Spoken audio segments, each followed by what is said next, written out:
autônomo. A gente tinha visto todos os conceitos, como é que você tinha que pensar, como é que era o começo de um projeto, e agora vamos ver um pouquinho mais a fundo como é que você vai usar uma eletrônica para fazer aquilo que vocês pensaram na aula anterior.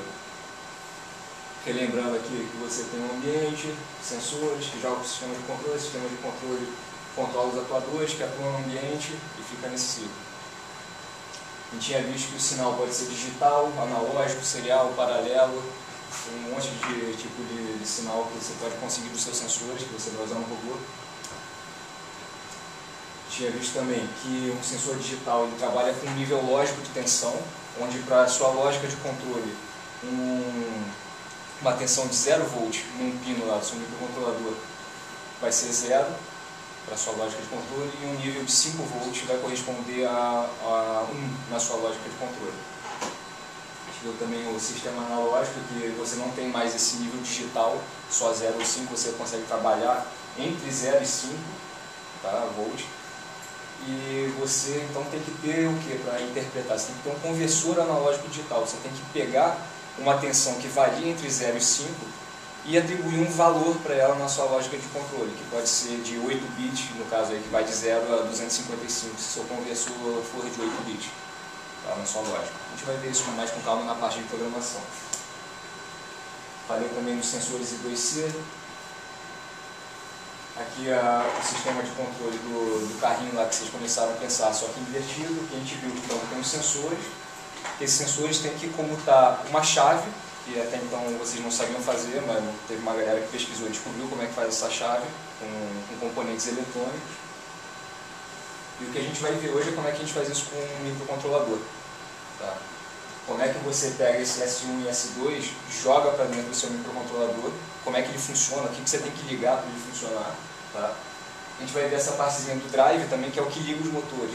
Vocês sabem que existe ali uma nuvenzinha que é o que vai acionar os motores, só que até então vocês não sabem como é que faz isso. Bom, qual que é o primeiro passo então quando você vai sentar e falar, pô, eu vou fazer um robô? Você já fez lá todos aqueles passos que a gente viu na primeira aula, fala, pô, meu robô então ele tem que ter um sensor de distância que vai ler a distância que ele está da parede, vai ter um sensor de linha que está no chão. Tudo bem, você já sabe tudo que o seu robô tem que fazer. Agora o que sua eletrônica tem que fazer? Tá? Você vai projetar a eletrônica. Você precisa regular a tensão do seu circuito, é a primeira coisa. Seu circuito vai funcionar com o quê? Com 3 volts, com 5 volts, com 9, 12... Isso você tem que saber especificar. A primeira coisa de um circuito é saber a tensão de operação dele. Geralmente, isso é ditado por quem? Pelo próprio microcontrolador e pelos seus sensores. Como TTL, que são esses níveis de tensão que foram usados há muito tempo, são há muito tempo utilizados, a maioria dos sensores e dos microcontroladores eles operam aqui em 5 volts. Tá? Então, o que você tem que fazer? Você tem que regular a tensão do seu circuito para 5 volts, para alimentar todos os seus componentes. Tá? Onde que você descobre com quantos volts seu componente opera? Datasheet. A primeira coisa que ele dá lá é a tensão de operação. Vocês vão ver lá no caso de PIC, que é o mais fácil de mexer, 5 volts, os sensores, a maioria 5 volts. Daí, sei lá, seu eletrônico tem que fazer o quê? Tem que ter uma entrada para ler sensor de linha. No caso lá, aquele sensor de linha que eu falei que é um emissor infravermelho e um receptor. Você tem que dar um jeito de ligar esse sensor no seu circuito. Ele tem que ler sensor I2C, tem que ler sensor analógico, tem que apresentar um código lampejante de diagnóstico, tem que ligar um LED que vai piscar para te informar alguma coisa. Como é que você sabe o que está acontecendo lá no seu programa do microcontrolador? Você põe um LED e bota ele para piscar. Ó, se tiver tudo ok, ele vai piscar 3 vezes. Se tiver coisa errada, ele vai ficar piscando sem parar. Alguma coisa desse estilo. O que mais? Pode ter que controlar 1, 2, quantos motores vocês quiserem. Vocês têm que pensar, pô, meu robô vão ter o quê? 2 motores, 3 motores, 4, quantos quiserem. Você tem que, então, seu eletrônico tem que ser capaz de controlar o número de motores que você projetou no seu robô. Controlar um servomotor. Às vezes é interessante. No caso lá do seguidor de linha que o PET fez, ele tem um bracinho que estressa a roda, é um servomotor. Ou seja, sua eletrônica tem que ser capaz de controlar isso. Tem que ler um sinal de rádio, sei lá, que eu falo, o tal do PPM que eu falei na outra aula. Será que sua eletrônica tem que interpretar esse sinal ou não tem que interpretar? Você tem que decidir isso também. Como que você vai gravar esse seu microcontrolador? Tem diversos tipos de você fazer essa gravação. Quando você programa, você quer jogar o seu programa para dentro de um microcontrolador, pô, tem inúmeros, tem bootloader, tem CSP, tem gravador que você tira o microcontrolador, espeta ele lá e grava, tem tudo isso a gente vai ver. Enfim, definir o que sua eletrônica tem que ter, é a primeira coisa. Obviamente, não precisa ter tudo que está aqui, a não ser que seu robô seja um robô que faça coisa pra cacete. Daí então você vai precisar disso tudo aqui que eu estou mostrando.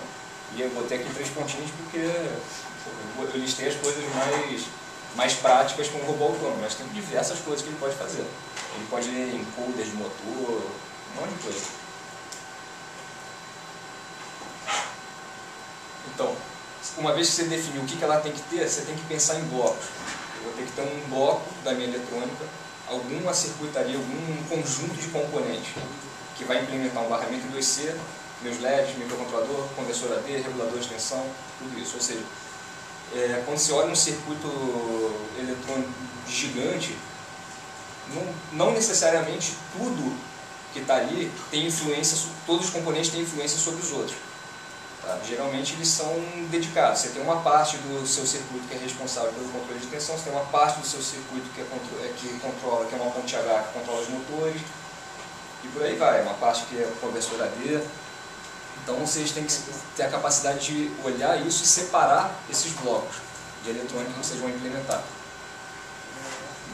Vou dar um exemplo aqui de um bloco, tá? Que é um regulador de tensão. Fala, porra, como que eu faço um regulador de tensão? Você vai entrar na internet, você tem lá um fornecedor de componente eletrônico, tem lá o DigiKey, tem Farnell aqui no Brasil, tem um monte de site, porra, boa. Deixa eu ligar esse outro aqui também. Deixa eu ligar também.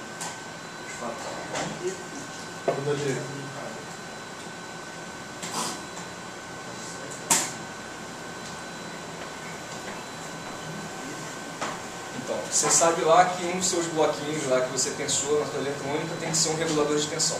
Seu circuito precisa de 5 volts. Como é que você vai fornecer isso para ele a partir de uma bateria de 9 volts, por exemplo? Tá?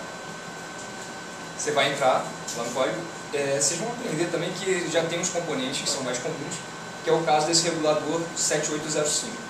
Tem inúmeros fabricantes que fazem esse mesmo CI. Tá?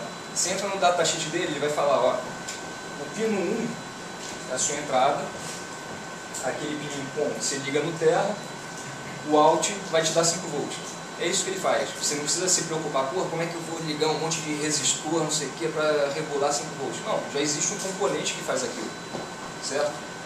Então você vai lá e no datasheet vai estar falando, você vai ter que botar um botão ali para ligar a tensão que entra no seu regulador de tensão, vai ter que botar um capacitor da saída para o terra, tá? E aqui um resistor com LED para dizer que está ligado. Acabou, é isso que você precisa. Você entrou com uma bateria de 9 volts aqui, nesse ponto aqui você tem 5 volts que vai alimentar o seu circuito inteiro. Tá? Não é nenhum bicho de 7 cabeças, isso aí qualquer pessoa que entenda um mínimo de eletrônica, você vai perguntar lá, falar, pô, eu preciso de um regulador de tensão de 5 volts. Ele vai falar, pô, 7805. Pô, tem outros reguladores de tensão que são melhores, que são piores. Resta vocês saberem que tem regulador chaveado, que consegue tirar uma corrente maior, com um custo menor de corrente, você não dissipa tanta potência, não esquenta. Daí o que acontece? Você tem que ver qual que você quer e projetar esse seu bloquinho. Pegar lá o CI, entrar no datasheet dele, ver o que ele precisa para funcionar, pronto, montou esse bloco. Esse é um bloco de regulador de tensão. Aí você vai lá passar para o seu bloco principal, que é o microcontrolador. Eu tinha falado na aula passada já que o microcontrolador é como se fosse um computador inteiro, um chip. Tá? Ele tem periféricos de entrada, de saída, tem um processador, tem uma central lógica aritmética que faz conta, um monte de coisa. E você, com um programa lá no seu computador, você escreve um código que vai ser convertido para uma linguagem de máquina, que quando gravada através de um jeito aí que eu vou explicar como é que é, dentro do microcontrolador, ele vai executar aquelas instruções que você programou para ele fazer. Tá? Como é que você escolhe um microcontrolador? vão ver que tem microcontrolador de 6 pinos, de 8 pinos, 40 pinos, 100 pinos, tem uma infinidade, assim, não dá nem para listar quantos microcontroladores existem. Tem microcontrolador da Microchip, da Atmel, vários fabricantes. Eu recomendo começarem com o PIC, que é da Microchip, tá? Que tem mais literatura na internet, na minha opinião. Tá? Tem todo mundo que gosta de Atmel, lá, os AVRs, não sei o quê.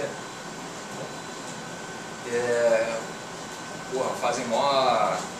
tentam te convencer de que aquilo é melhor, não sei o que e tal, mas eu acho ainda, na minha opinião, que tem menos coisa na internet para você pesquisar, não sei o que, para quem está começando. Entendeu? Então, é minha opinião, se quem quiser começar pesquisando um Atmel, um AVR da vida, sinta-se à vontade. Eu comecei pesquisando o PIC, depois que eu fui aprender os outros, eu achei mais fácil desse jeito. Então, como é que você vai escolher ele? Você vai lá, você tem uma lista de 300 piques diferentes lá. Você tem que escolher um que seja, primeiro, barato e que faça tudo o que você quer que ele faça. Essa é a lógica. Não adianta você comprar um que solta fogos de artifício que custa 100 dólares, sendo que você não vai usar metade do que ele faz. Você quer uma aplicação simples, você dimensiona ele, você vai escolher um que faça aquilo que você quer. Pronto. Se o que você quer é pouco, ele vai fazer pouco e vai ser barato. É mais ou menos dessa forma que vocês têm que começar. Daí digamos lá que, primeira coisa, você vai usar um sensor que te dá um sinal analógico, que nem eu tinha falado lá, que é entre 0 e 5 volts. Você tem que ter um pique que tenha a capacidade de converter essa tensão entre 0 e 5 volts em algum número proporcional a ela, e não só 0 ou 1, no caso de 0 a 5 volts. Concorda? Todo mundo conseguiu ter noção do que é esse valor analógico? Sério? Alguém está com dúvida nisso ainda? Não? Então, existem piques que não têm conversor analógico. Você pode usar um conversor antes de entrar no pique? Pode, mas isso é mais caro. Você teria que comprar um chip que é um conversor analógico.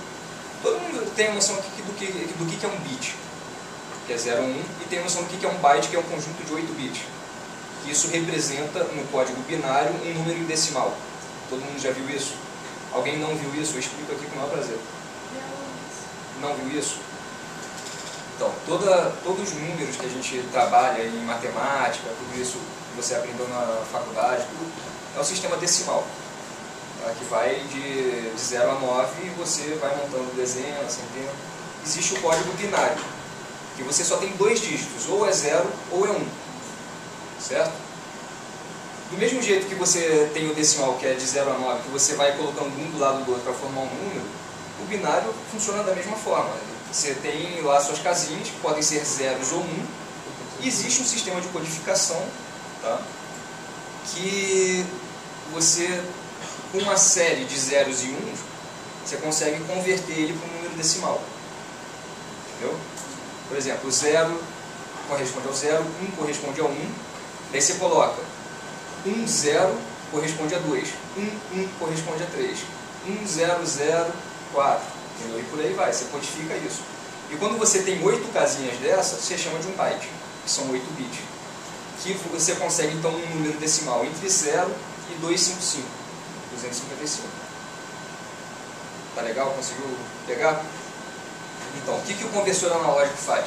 A gente viu lá que quando é digital, se é 0 volts dá 0, se é 5 volts dá 1. Ou seja, você só tem 2 estados, é um bit só. Tá? O conversor analógico, na maioria dos casos aqui do PIC, ele converte isso para 8 bits. Ou seja, você tem lá 0 é 0, 5 volts já vai ser 255, não é mais 1. Entendeu? 2 volts e meio vai ser 127, lá quando você converter isso para o seu código binário. Beleza? Tua pergunta. Existe um chip que faz isso sem ser um PIC. Tá? Você joga lá uma tensão e ele tem 8 saídas digitais, que são os 8 bits dele. Tá?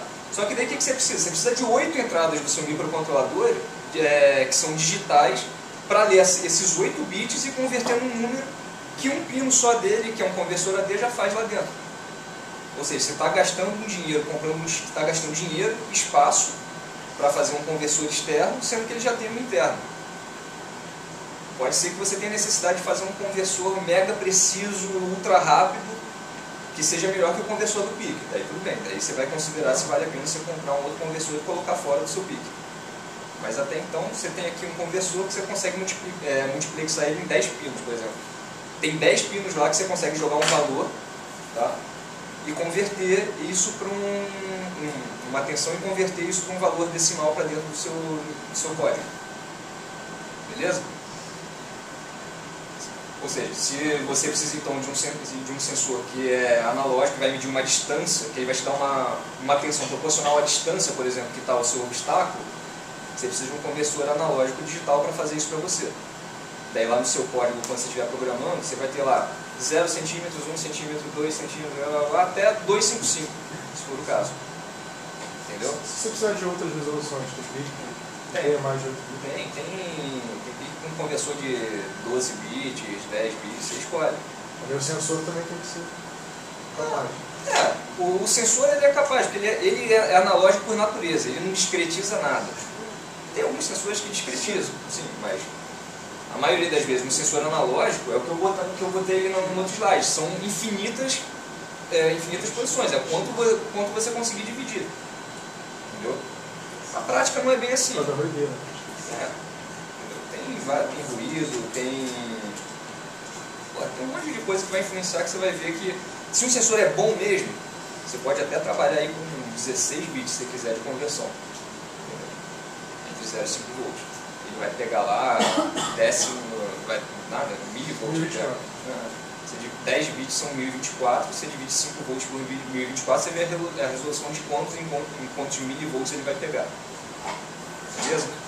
Esse de multiplexar até 10 canais do microcontrolador podem funcionar como entrada no órgão? Exatamente. Você tem 10 pinos lá do seu microcontrolador que você pode falar, ó, você vai converter um sinal analógico para mim. Isso no caso desse que você está falando? No caso desse aqui, por exemplo. Tá? Eu escolhi um aqui que por um acaso é o Sumo, tá? Que ele tem até 10 canais. São 10? 10 canais. Achava que era mais. Mas é isso, você programa lá, você fala, ó, esse pino aqui agora vai dar uma tensão para mim e vai me retornar um valor proporcional no meu código. Vai converter. É um conversor só, ou seja, esses 10 canais não convertem em paralelo. Você tem que converter um, daí depois passa para o outro, depois passa para o outro. Isso que é o multiplexado, que se chama. Você tem 10 canais de entrada, levando por uma coisa só. Só que você diz primeiro, ó, primeiro é esse, depois é esse, depois é esse, depois é esse. Sacou? Memória flash, que por enquanto eu vou pedir para vocês abstraírem um pouco o conceito, tá? Mas é onde vai, é o tamanho do programa que cabe lá dentro. Tá? Vamos chamar de um HD, entendeu?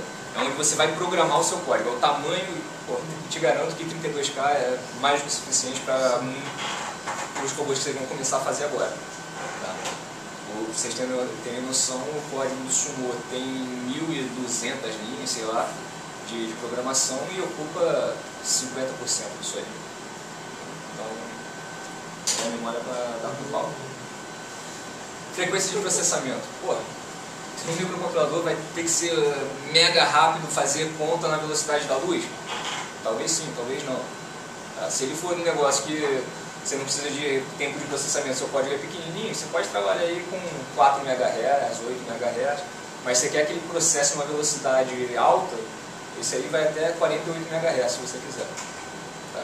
Isso é uma coisa que não vou pedir que vocês tenham noção agora de isso é muito, isso é pouco. Não, vocês vão pegar com o tempo, entendeu? Vão ver os projetos. Eu poderia usar um oscilador externo se eu quisesse aumentar essa frequência de processamento? Isso já é com oscilador externo. Ele com oscilador interno, ele funciona só até 8 MHz. Daí você coloca até 8 você não precisa se preocupar com isso. Até 8 você não precisa botar um oscilador externo. Depende, tem pique que não tem oscilador interno. Esse aqui trabalha até 8 MHz com um oscilador interno. Hoje o Sumo trabalha com? Trabalha a 48. Não, 48? Não, está trabalhando a 20. Trabalha a 20. É mais que o suficiente. 8 seria pouco. 8 seria pouco, ele ia levar o dobro do tempo para ter uma resposta. Basicamente. Sim. Saída PWM. A gente vai ver o que é uma saída PWM, mas isso está associado a um controle de velocidade que você vai fazer do seu motor. A gente vai ver isso agora mais pra frente também. Esse PIC aí tem até buffer para você conectar o USB nele. Você tem 2 pinos lá que você liga o USB, você liga ele no computador, você está praticamente comunicando com ele. Tem uns protocolos lá, você vai ter que botar um código nele para fazer isso, ele não faz sozinho, até porque ele não sabe o que você quer fazer.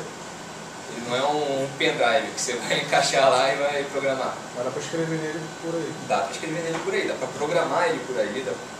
Eu só coloquei isso aí para vocês terem uma noção do que ele pode ter. Ele tem até porta USB para ligar nele sem precisar nada. Você liga 2 fiozinhos nele, acabou. Poderia trabalhar em tempo real? Pode. Dá pra trabalhar. Você escrevendo no computador e o computador escrevendo nele, fazendo monitoramento, tudo. Conexão I2C. Lembra os sensores que eu tinha falado que era o I2C? Ele já tem 2 pinos que faz tudo para você. Tá? Todo aquele trem de pulsos, não sei o que lá que você precisa para dar o clock do bit que eu expliquei em outra aula, ele já tem um negócio que faz tudo isso com uma instrução, você fala lá um read I2C, ele vai comunicar para você. Tá? E cada pino se frequência. Hã? Você falou que dá para botar vários no mesmo pino. Quanto o seu endereço, teoricamente 255, né? Que seu endereço é de 8 bits, você tem 255 endereços diferentes. Entendeu? Tem sistema de endereçamento com mais de 8 bits, mas pô, é difícil, você precisa de mais de 250 sensores no seu robô. E são 2 pinos, né? Tudo isso ligado a 2 pinos, você consegue ligar. Viram a vantagem do I2C com 2 pinos que já estão implementados ali no microcontrolador, você liga até mais de 200 sensores. 22 pinos I/O. O que é I/O? É input, output. No caso do input, ele é uma entrada digital que vai ler ou 0 ou 5 volts e converter para a tua lógica 0 ou 1 em bit. Tá? E o que é o OU? É de output.